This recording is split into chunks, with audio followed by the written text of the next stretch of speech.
The Nigerian Senate approved a 1.302 billion naira budget allocation to the Presidential Foreign Intervention Promotion Council in the 2026 Appropriation Act.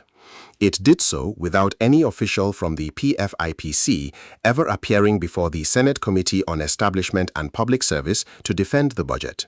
No establishment instrument was verified, no staffing plan was examined, no capital projects were justified before the committee.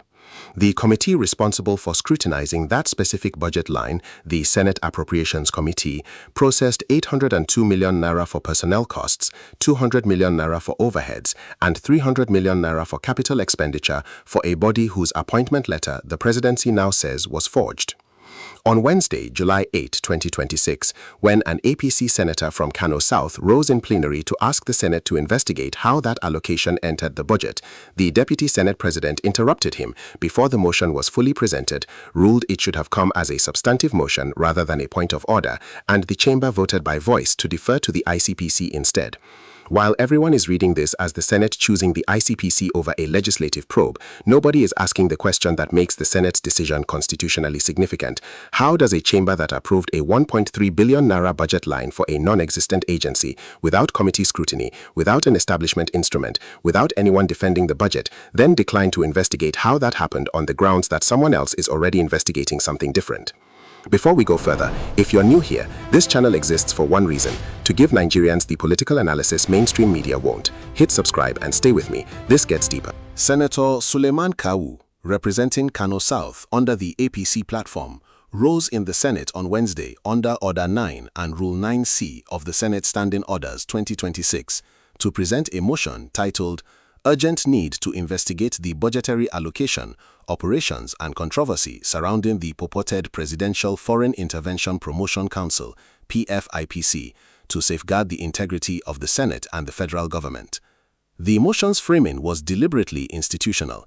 Kawu was not presenting himself as a critic of the Tinubu administration. He was arguing that the PFIPC's presence in the 2026 Appropriation Act directly threatened the integrity of the Senate itself, the credibility of the National Assembly, and the legislature's constitutional oversight and appropriation powers. As Kawu began presenting his argument, Deputy Senate President Barau Jibrin, who was presiding over plenary in the absence of Senate President Godswill Akpabio, interrupted him. Barau ruled that the matter should have come before the Senate as a substantive motion rather than a point of order. He then presented the Senate leadership's substantive position. The presidency had already directed the ICPC to investigate the matter, the ICPC had commenced work, and the Senate should await the ICPC's report before deciding on further legislative action. The motion was put to a voice vote. The ayes were defeated. The motion was rejected. Kawu did not accept the rejection as final. Speaking to journalists immediately after plenary, he maintained that the ICPC investigation is insufficient because his concern is specifically about the budget process, how the allocation was proposed, scrutinized, justified, and approved, which falls within the National Assembly's constitutional mandate and cannot be answered by ICPC investigation focused on Adeyemi's criminal conduct. He said, "The power of appropriation lies in the National Assembly. Therefore, we exercise that power by approving the inclusion of that agency in our budget. I just want to be sure who is responsible for facilitating the inclusion."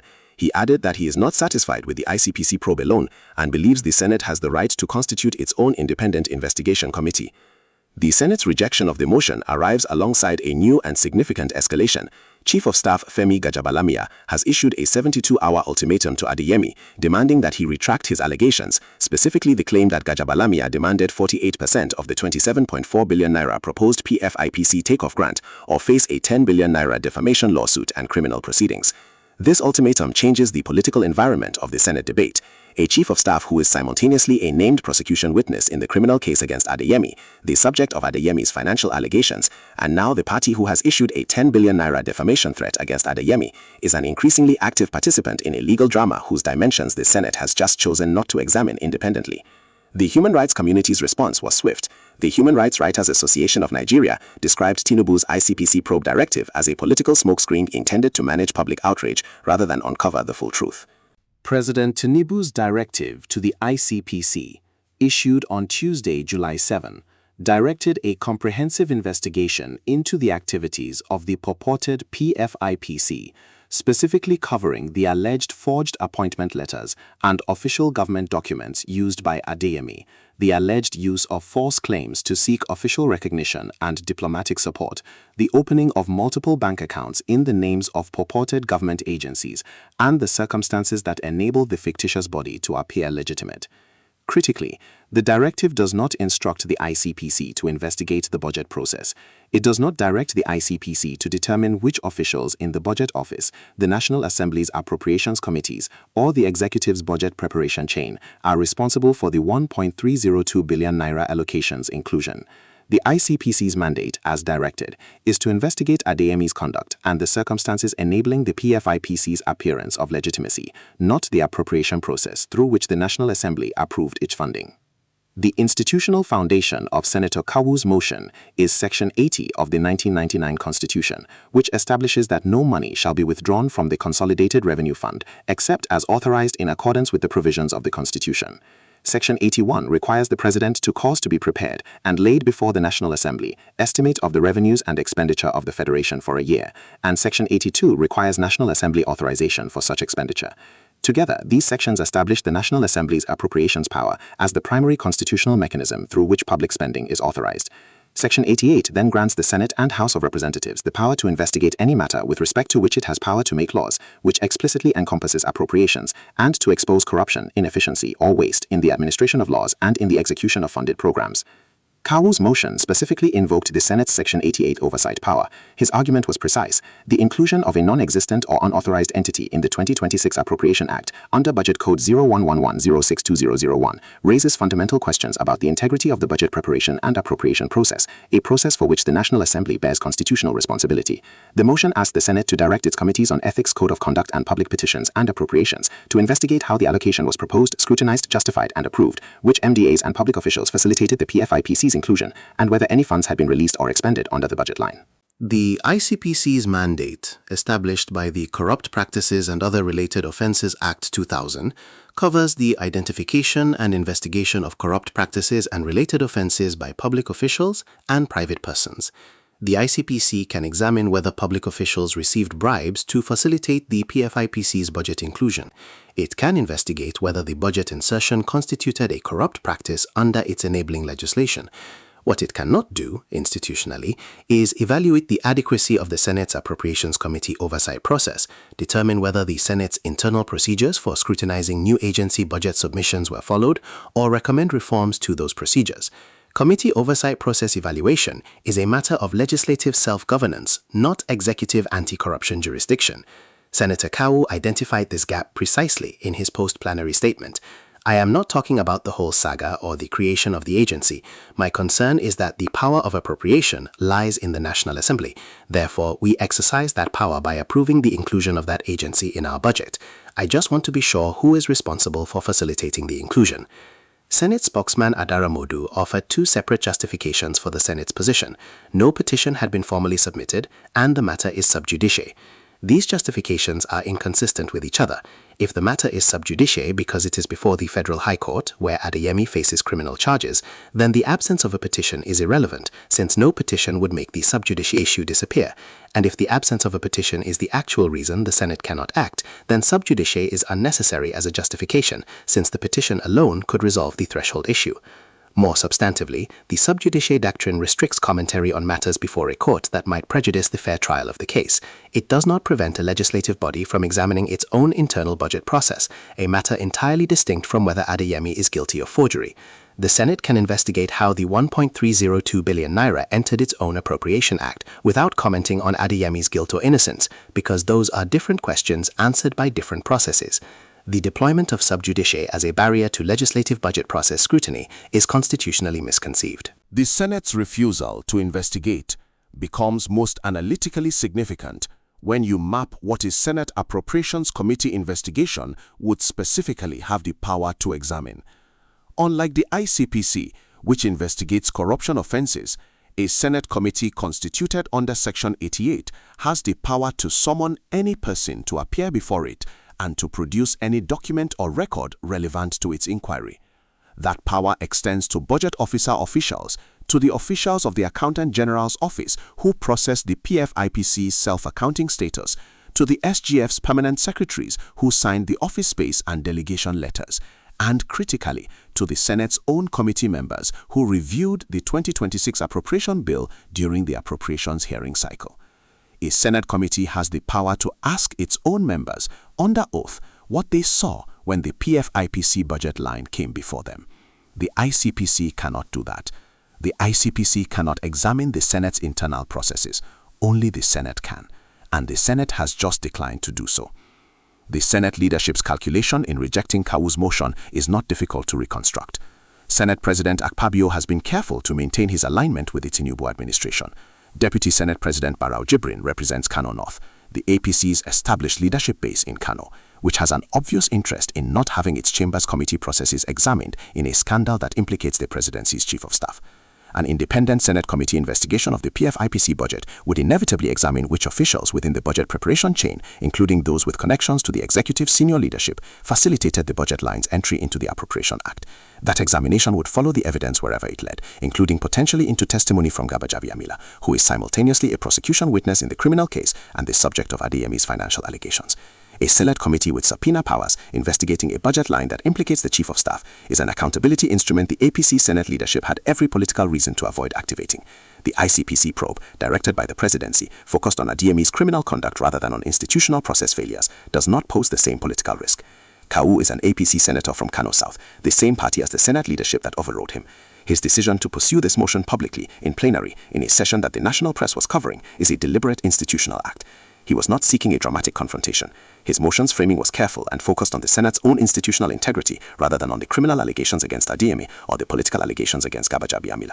By framing the investigation as necessary to safeguard the integrity of the Senate and the federal government, he was giving his leadership the narrowest possible institutional basis on which to reject the motion, and they rejected it anyway.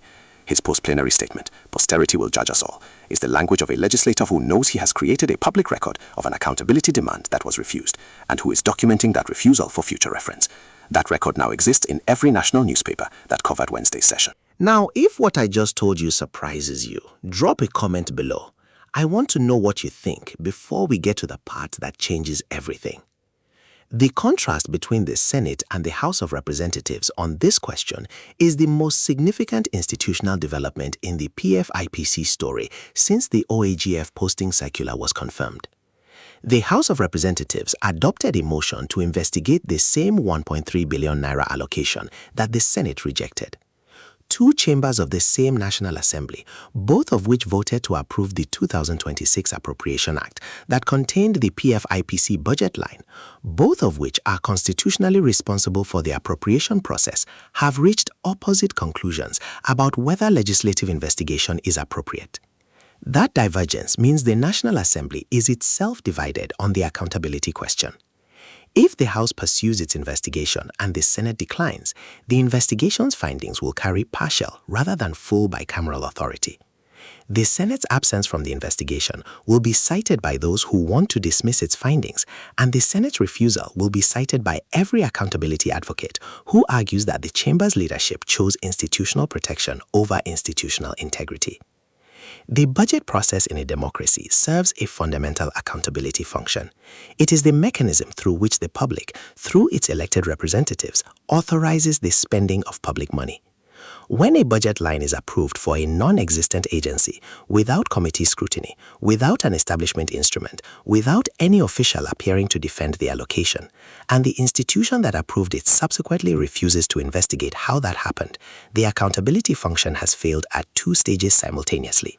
At the appropriation stage, when the committee should have caught it, and at the oversight stage, when the chamber should have investigated it. The public interest in understanding how 1.302 billion naira of public money was allocated to a body the presidency describes as fictitious is not satisfied by an ICPC probe that will examine Adeyemi's conduct. It requires an examination of the National Assembly's own process, and that examination can only be conducted by the National Assembly itself. Now, if what I just told you surprises you, drop a comment below. I want to know what you think before we get to the part that changes everything. The contrast between the Senate and the House of Representatives on this question is the most significant institutional development in the PFIPC story since the OAGF posting circular was confirmed. The House of Representatives adopted a motion to investigate the same 1.3 billion naira allocation that the Senate rejected. two chambers of the same National Assembly, both of which voted to approve the 2026 Appropriation Act that contained the PFIPC budget line, both of which are constitutionally responsible for the appropriation process, have reached opposite conclusions about whether legislative investigation is appropriate. That divergence means the National Assembly is itself divided on the accountability question. If the House pursues its investigation and the Senate declines, the investigation's findings will carry partial rather than full bicameral authority. The Senate's absence from the investigation will be cited by those who want to dismiss its findings, and the Senate's refusal will be cited by every accountability advocate who argues that the Chamber's leadership chose institutional protection over institutional integrity. The budget process in a democracy serves a fundamental accountability function. It is the mechanism through which the public, through its elected representatives, authorizes the spending of public money. When a budget line is approved for a non-existent agency, without committee scrutiny, without an establishment instrument, without any official appearing to defend the allocation, and the institution that approved it subsequently refuses to investigate how that happened, the accountability function has failed at two stages simultaneously: at the appropriation stage, when the committee should have caught it, and at the oversight stage, when the chamber should have investigated it. The public interest in understanding how 1.302 billion naira of public money was allocated to a body the presidency describes as fictitious is not satisfied by an ICPC probe that will examine Adeyemi's conduct. It requires an examination of the National Assembly's own process, and that examination can only be conducted by the National Assembly itself. For Yoruba diaspora communities in the United Kingdom and the United States, many of whom follow Nigeria's parliamentary conduct as a signal of governance quality when making decisions about investment, engagement, or advocacy, the Senate's rejection of the PFIPC investigation motion carries a specific meaning. The Senate of Nigeria is the upper chamber of the National Assembly, modeled partly on the Westminster Senate and partly on the United States Senate, with constitutional oversight powers that are intended to make it the most institutionally powerful accountability body below the executive. When that chamber declines to investigate its own budget process over a 1.3 billion naira allocation to a non-existent agency, not because it lacks the constitutional power to do so, but because the leadership calculated that investigation was politically inconvenient, the diaspora's confidence in the Senate as a functioning accountability institution is proportionately reduced. That confidence matters for remittance decisions, for diaspora investment in Nigeria's bond markets, and for the political engagement of diaspora communities with Nigerian governance reform advocacy. The question of whether legislative chambers will exercise genuine oversight of their own budget approval processes is a governance quality test that distinguishes mature democracies from those where parliamentary independence is primarily formal. In functioning parliamentary systems, the UK's Public Accounts Committee, the US Congress's Government Accountability Office relationship, the EU Parliament's Budget Control Committee, the principle that parliamentary chambers must be willing to examine their own conduct when public money is at stake is an institutional baseline. Nigeria's House of Representatives, by adopting the PFIPC investigation motion, moved toward that baseline on Wednesday. Nigeria's Senate, by rejecting it, moved away from it. The long-term trajectory, whether Nigeria's upper chamber develops the institutional culture of genuine budget oversight or remains primarily an executive-aligned institution whose oversight function is selective, is one of the most consequential questions for Nigeria's democratic development in the 2026-2027 period. The most defensible version of the Senate leadership's argument is a sequencing argument rather than a substantive one. Launching a Senate committee investigation simultaneously with an ICPC investigation into the same set of facts creates the risk of conflicting findings, witness coordination issues, and procedural complications that could undermine the criminal prosecution of Adeyemi.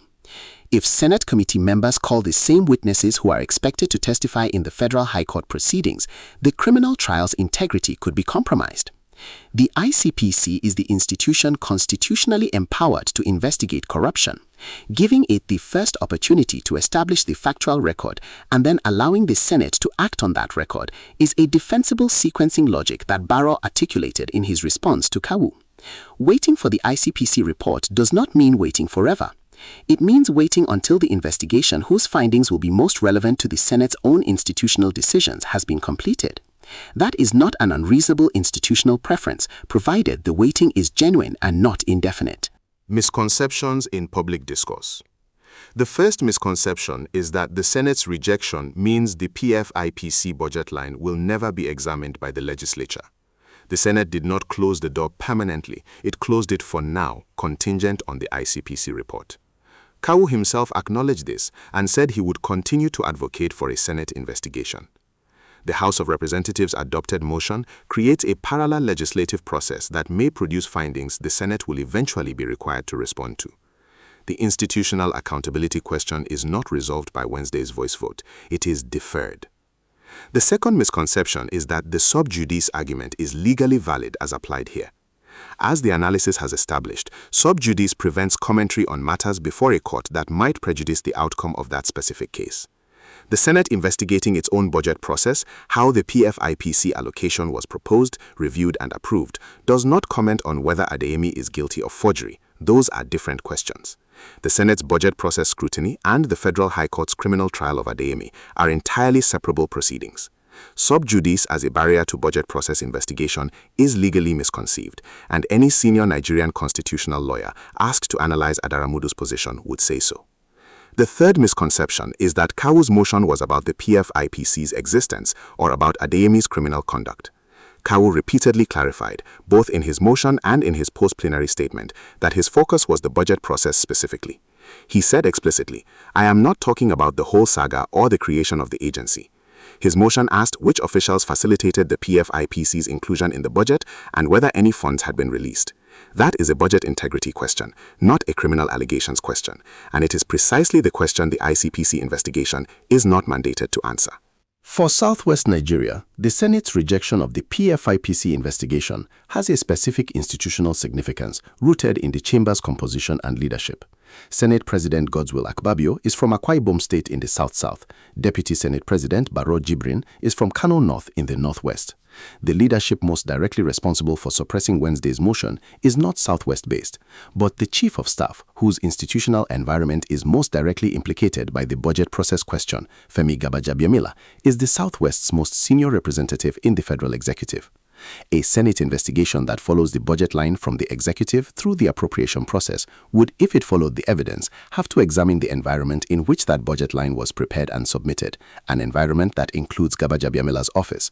The Southwest's strategic interest is not in protecting Gbajabiamila from accountability. It is in having accountability processes that are transparent, independent, and complete. Because a Southwest political figure who survives accountability scrutiny through institutional suppression rather than through transparent investigation carries damaged credibility that attaches to the entire Southwest's political reputation at the federal level. The Southwest's interest is in Gbajabiamila being independently and transparently cleared, or in whatever the evidence actually shows being publicly established through a credible process. The Senate's Wednesday decision moved Nigeria further from that outcome. The long-term political impact of the Senate's rejection operates at three institutional levels. For the Senate as an institution, Wednesday's vote created a documented record that the upper chamber declined to investigate a 1.302 billion naira budget allocation to a non-existent agency on procedurally inconsistent grounds, while its own budget approval process was the specific mechanism under scrutiny. That record will be cited in every future accountability debate about the Senate's willingness to examine its own conduct. Institutional reputations are built over repeated acts of either self-accountability or self-protection, and Wednesday's decision is a data point in the wrong direction. For the Tinubu administration's governance credibility, the Senate's decision provides short-term political relief. The most constitutionally powerful investigation that could have been constituted was rejected. But the House's adopted motion, the ICPC probe's limited scope, the July 27th court date, and the unretracted OAGF circular and SGF delegation letter mean that the PFIPC story has not been closed. It has been temporarily contained by the Senate's refusal, and the pressure will resurface through each of those remaining channels. For Nigeria's democratic institutional development, the Senate's rejection is a reminder that constitutional powers do not automatically translate into institutional will. The Senate has the power under Section 88 to investigate the PFIPC budget process. It chose not to exercise it. The distance between constitutional mandate and institutional behavior is measured not in laws but in the political calculations of the people who hold leadership positions within those institutions. Wednesday's calculation in the Senate chamber was that institutional protection was worth more than institutional integrity. That calculation, repeated across enough institutions, enough sessions, enough accountability moments, is what gradually erodes the democratic accountability function that Nigeria's constitution designed its legislature to serve. We opened with a question about the budget. Not about Adeyemi, not about Gbajabiamila, about the budget. How does a chamber that approved 1.302 billion naira for a non-existent agency, without scrutinizing the submission, without an establishment instrument, without anyone defending the budget, decline to investigate how that happened on the grounds that someone else is already investigating something different? Senator Kawu's motion was the Senate opportunity to answer that question from the inside, to use its own constitutional powers, to examine its own process, and produce findings that no ICPC investigation is mandated to produce. The Senate leadership rejected that opportunity by a voice vote and two contradictory procedural justifications. The House of Representatives took the opposite decision, and Kawu walked out of the chamber and told journalists, "Posterity will judge us all." He is right. The institutional record created on Wednesday, July 8, 2026, a Senate that refused to investigate a 1.3 billion naira budget allocation to an agency its own government says never existed, is now part of Nigeria's parliamentary history. Whether that record is the final word on this accountability question or the beginning of the pressure that eventually forces the investigation the Senate declined to conduct depends on what happens in the House Committee, in the ICPC offices, in the Federal High Court on July 27, and in the Senate chamber if and when a formal petition arises. Drop your analysis in the comments. Do you believe the ICPC investigation, as directed by the presidency, can produce the budget process accountability that Senator Kawu was asking for? Or has the Senate's refusal to investigate its own appropriation process created a permanent accountability gap in the PFIPC story? If this analysis gave you clarity, share it with one person who needs to understand what's really happening. Like, subscribe, and I'll see you in the next one.